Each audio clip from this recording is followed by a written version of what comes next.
I don't know about you guys, but it kind of feels like they are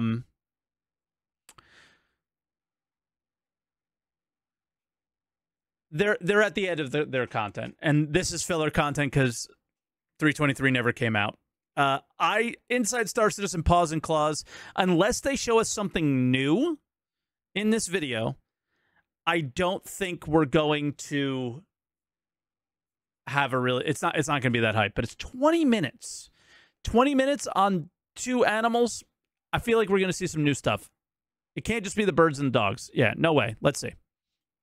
There are lots of ways to bring life to the worlds of Star Citizen, whether that's the people that inhabit them, the structures they build, or the coffee cups and food wrapper decor scattered across their desk. But perhaps nothing quite as much as nature's inhabitants. Now, animals, creatures, fauna, whatever you call them, have been one of the long unfulfilled promises of the persistent universe since planets were first introduced in Alpha 3.0. And 0.23 patches later, they've made their much anticipated debut with the first of a new patches than that. herd of offerings that will continue in subsequent releases. So let's go now to just some of the team members responsible for their creation and get just a small glimpse into what went into their creation.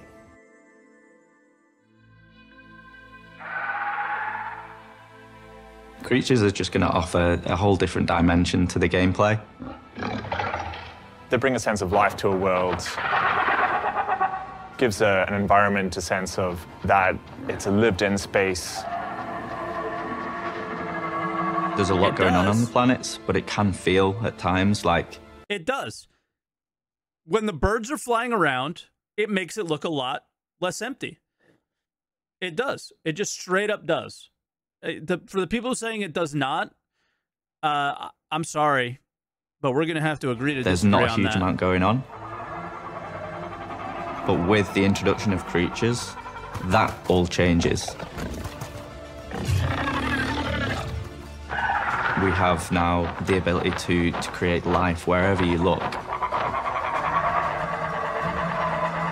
It just takes the game to another level of breathtaking.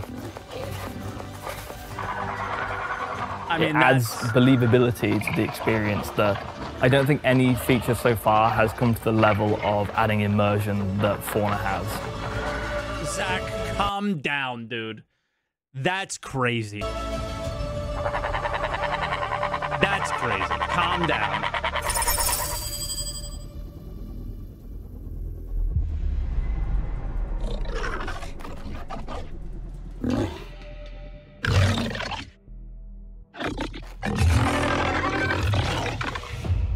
Yeah, if only that happened.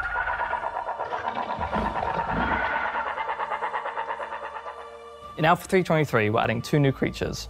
One is the Marek, and one is the Copian. For the people who are wondering where they are, they're giving you hints in the video. The biomes that they're in, that you see them in, that's where they are.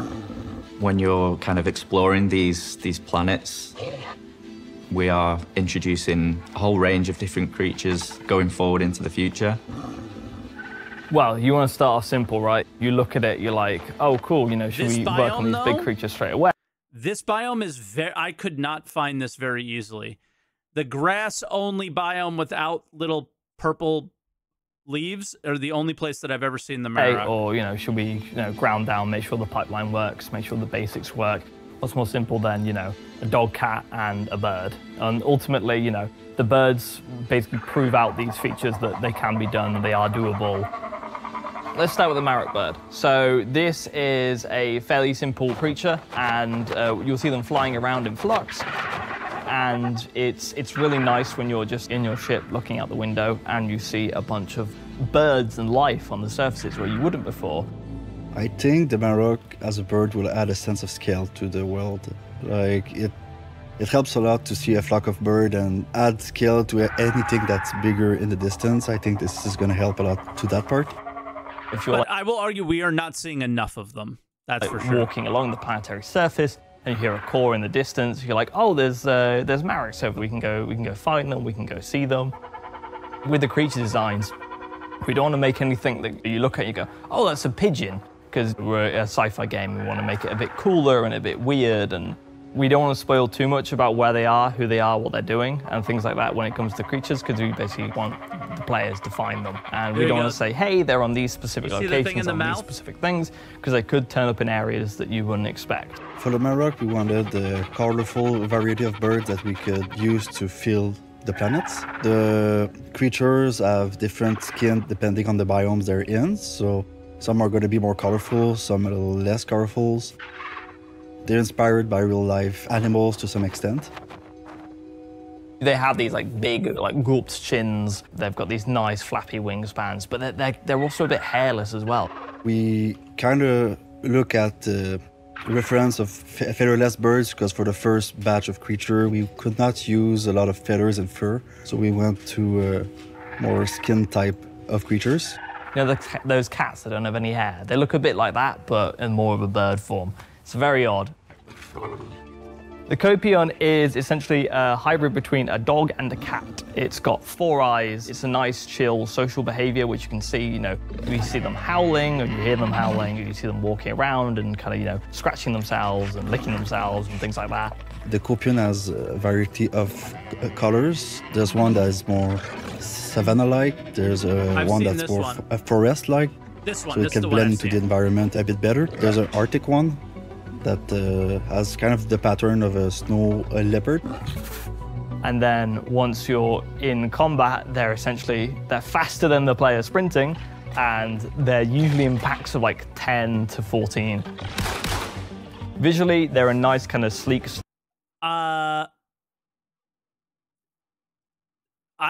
I've just seen them in caves in like 4 so far, but I've only done the 1 mission. So I think maybe this is a PTU issue with us and, unfortunately, like, server problem. I've seen them in Evo in packs of, like, a 500, and I've seen them in small packs, but not 10 to 14 yet. But I think that's their intention, probably, is 10 to 14. Slender look. When you think of dogs, you think of them more like worker dogs. When somebody asks us, you know, how big is this creature, we reference a German Shepherd, for example. The Copion was designed to have a hostile look, so it has horns, it has big scales on the back. Overall, we wanted something that you look at and you go, oh yeah, we know that's a predator. And obviously, you know, you can tell things are predators by the way their eyes are shaped and how they move, how their bone structure is, how they're set up visually. You can look at that and your brain from evolution basically goes, oh, that is a predator. Why and it's aren't they teleporting? I know, right? So the Marok bird is what we call a boid. A boid on a general level, you have to imagine it's like a lot more stupid version of an actor, right? It's way less resource intensive, its behaviors are far more simple, and it's a lot easier to basically put in without performance costs. Boids is a system that was developed a while back, but has been used to great effect in lots of films and games. It's based on 3 simple rules that allow some very complex behaviors of what you might call flocking.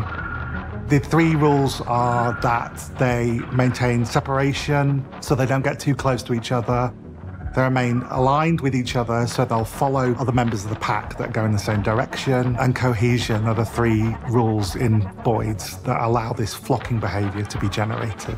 So they're a group of birds that essentially stay together in a single area, and you know, they fly up, they fly down. They're intentionally made to be very simple and kind of what you do. In Evo, I described them, if you've ever played Valheim, they act exactly like the birds in Valheim. They're flying around, they go and land, and you have an opportunity to like shoot at them while they're on the ground. I mean, you can shoot them in the air as well, but it's easier to like know where to aim and stuff, I guess, while they're on the ground because they're standing still. And then they go up and fly again. It's like, that's basically all they did.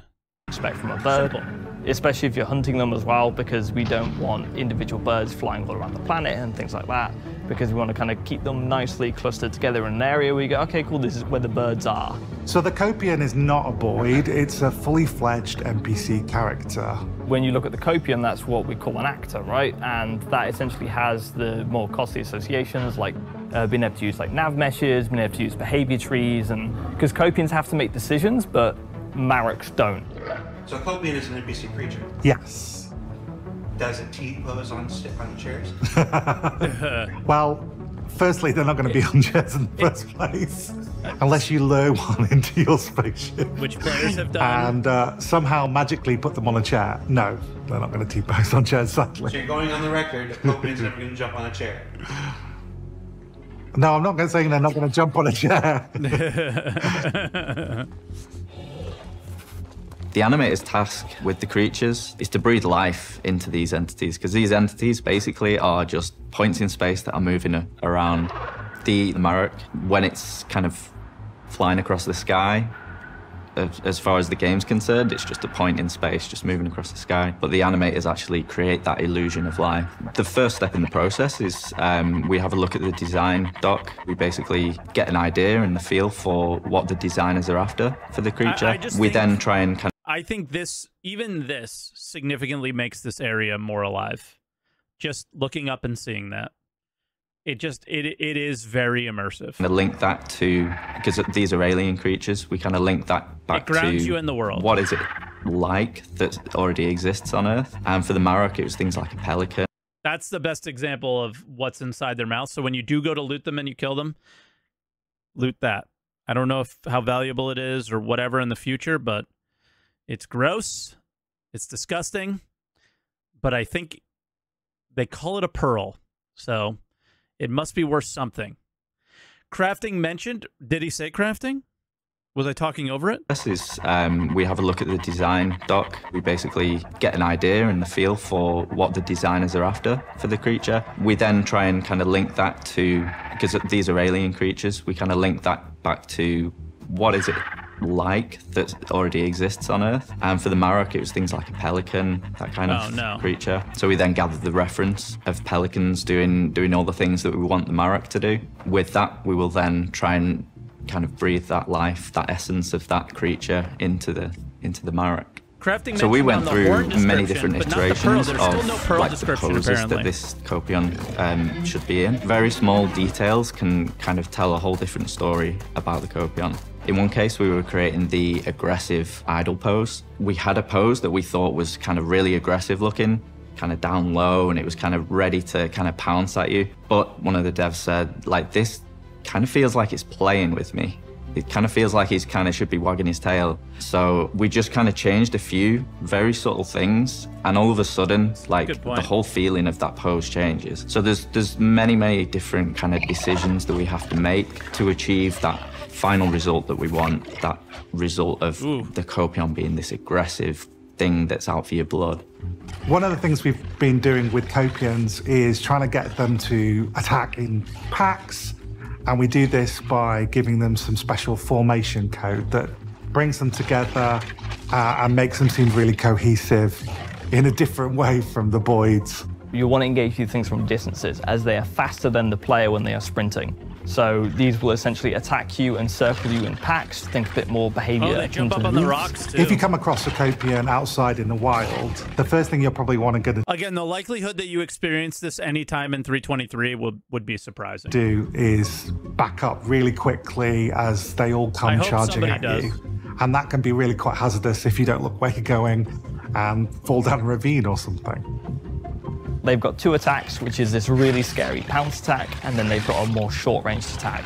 So when the creature is kind of lunging towards you, one of the versions of the animation we had was where it kind of leapt out towards you, and it had all of its claws out, back feet, front feet, its jaws were open, just to make it look as kind of aggressive and as dangerous as possible. But it turns out that kind of made it look less dangerous. No, because it was showing its belly. So we basically adjusted the back end of the Copion. If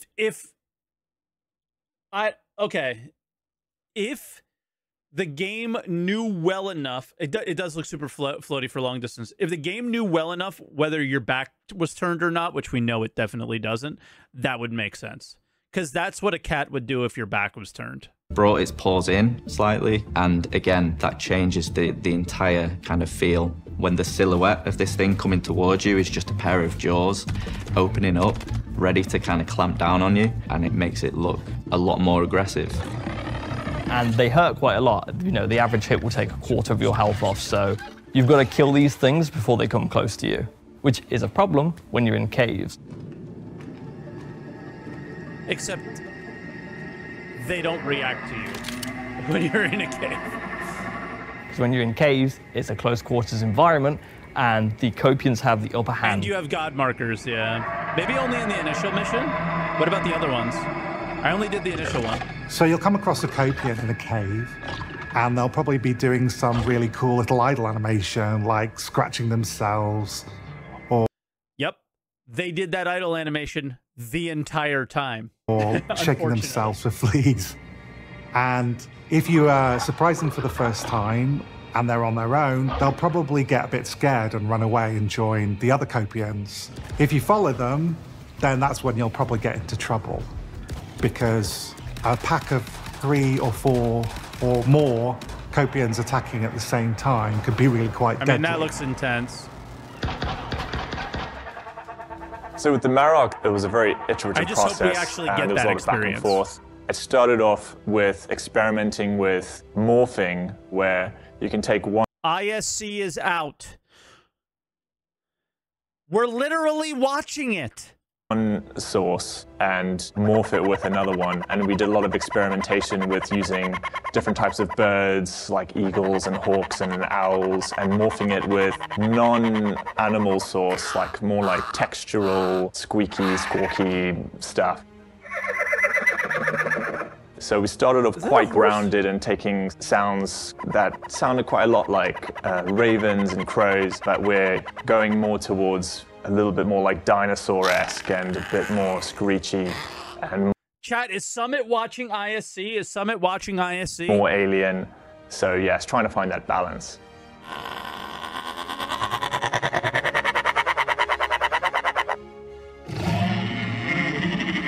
The Copion, we wanted to make sure that it has a presence in the world. You don't just hear it when it's attacking you.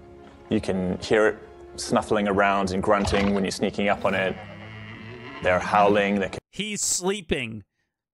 You would know exactly what he's doing at all times of the day. Star Citizen fans are on top of him. Communicating with each other. Sure. We just wanted it to add life and presence to the world. So the Copian is a very mean-looking predator, and we wanted it to sound just as mean as it looks. So we started off with a mix of sources from lions and tigers and all sorts of predatory mammals, and mixing it in with dogs and things like seals. How is this one of the longest episodes we've got? Sea lions, and trying to bring in an alien element as well with some non-literal sounds. I've got a recording of a wet balloon squeaking that I mix in at certain points just to give it a little bit of alien flavor. So one of our sound designers, Chris, has this beautiful Cocker Spaniel that he recorded loads of sounds of at his house, and we used a little bit of that sprinkled in just to give it that dog characteristic. That's got to be kind of cool too. Find sea lions and wet balloons terrifying? It can be if You can make them terrifying. if you put them in the right order. And then so the sounds of fear are sea lions, wet balloons, and Cocker Spaniels. Okay.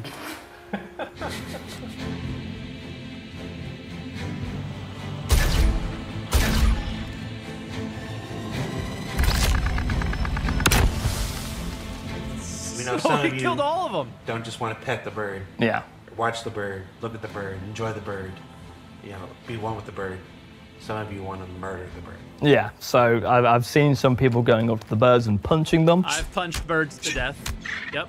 which is definitely a way to interact with wildlife. And if you do that, you will find a pearl in their, I think it's in the base of their mouth, and essentially it's made of like congealed innards and looks incredibly gross. So if you manage to kill the Copians, you'll see the horn on them, and you can loot that, and it's basically a valuable commodity of which you can sell on. It's going to be exciting for the players to hunt out those creatures and find them in different environments, whether they'll be in the middle of the trees or hiding in caves. That's it. They showed it.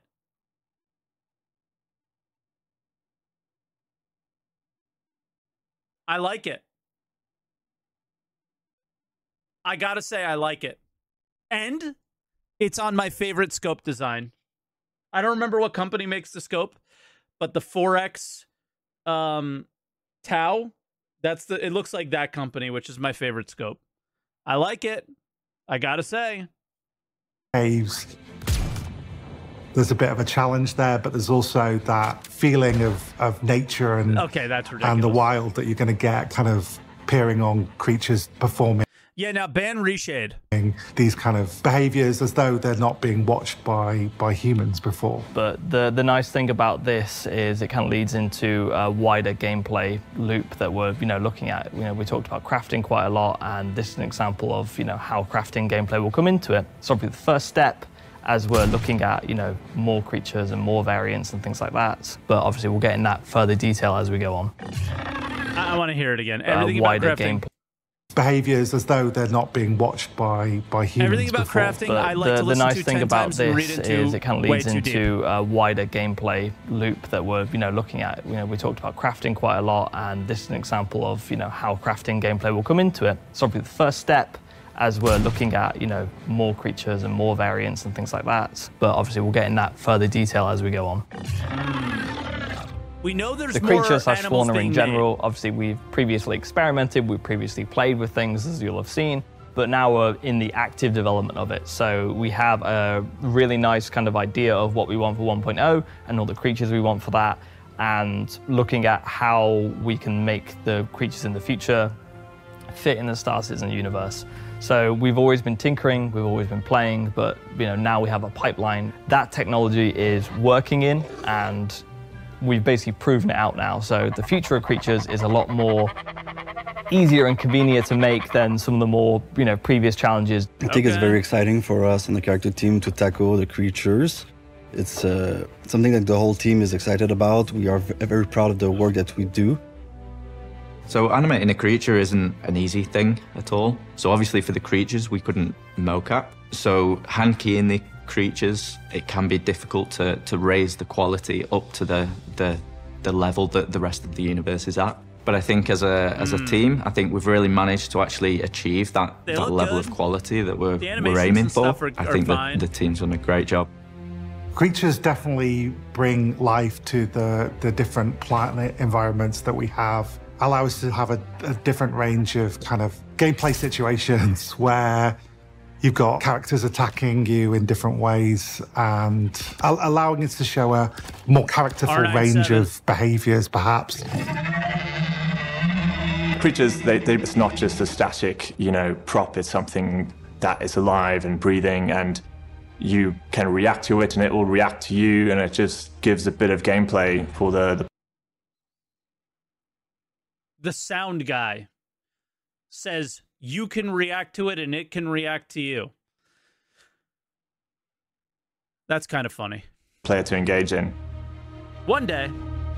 And as we go on, the previous creatures that you've seen, for example, the space whale and the space cow, those things are in active development right now. And you can imagine with creatures that are this large, the question is, how do we loot them? How do we do those things? And that will be a very fun addition, and the things we're cooking up are very exciting.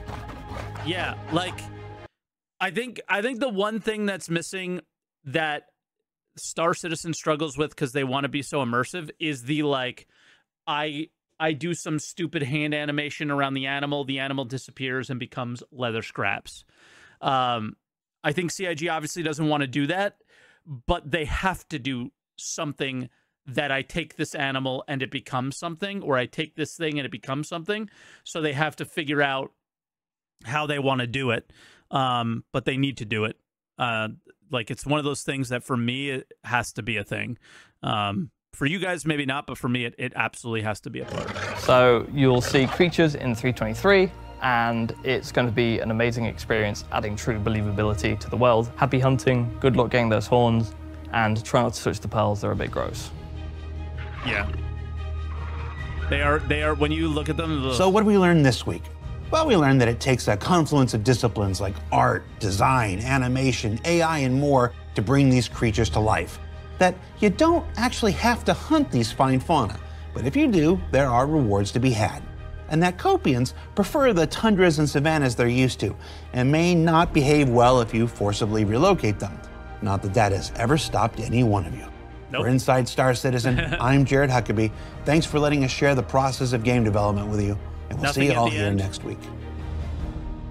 Listen, the sneak peek of the scope, I'm here for that.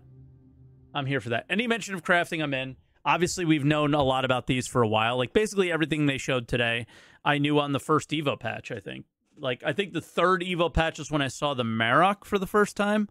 But yeah, I think it was pretty good.